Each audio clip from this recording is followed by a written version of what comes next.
अस्सलामुअलैकुम जी। मेरा नाम राबिया बीबी है। किराए तो मकान आ। साढ़े निके निके बच्चे ने, 3 बेटे ने मेरे, कमा नहीं सकते, बच्चे छोटे न। बंदा मेरा रेड़ी लांदा है तो बजुर्ग बंदा बेचारा, वो भी हर टाइम कदी लेंदा कदी कोई नहीं लांदा। तो मैंने बीमारी बन गई, एलर्जी तो वादा बन गया, 2 साल हो गए न। तो पैसे हैं को दवाई शवाई कोई गमदी नहीं, तो बड़े मजबूर हाँ। 2 साल पहले मैंने एलर्जी हुई है, तो मेरी ये बीमारी बिगड़ गई है, तो ज़्यादा बीमार मैं, मेरे को काम शाम नहीं होंदा, पैर सारे फुले हुए हैं, गरीब बंदे हैं, वेख जिलत मेरी सारी लांदी पई, काम ना कर सकते जी। तो डॉक्टर आखते दवाई शवाई खाओ, तो पैसे पूरे कोई नहीं होंगे, तो दाल रोटी भी नहीं पूरी होंगी, बच्चे निके निके किराएदार बन्ने आसे किराया भी नहीं दिपदा जी।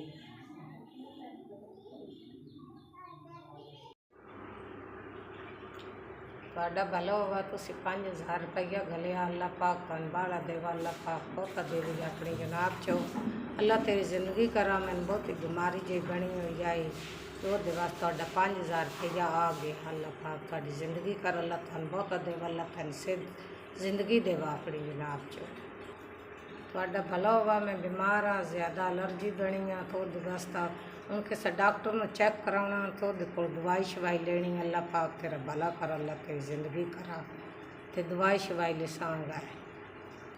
ਤੁਹਾਡਾ भला होगा। मेरे निके निके बच्चे नो काम, मेरा बुढ़ा कोई दवाई का आसरा नहीं बनता पिया, तो अल्लाह पाक तेरी जिंदगी कर, अल्लाह तेन सुख देवा अपनी जनाब चो। तुसी 5000 अल्लाह ताला तुहानू सुख देवा अपनी जनाब चो।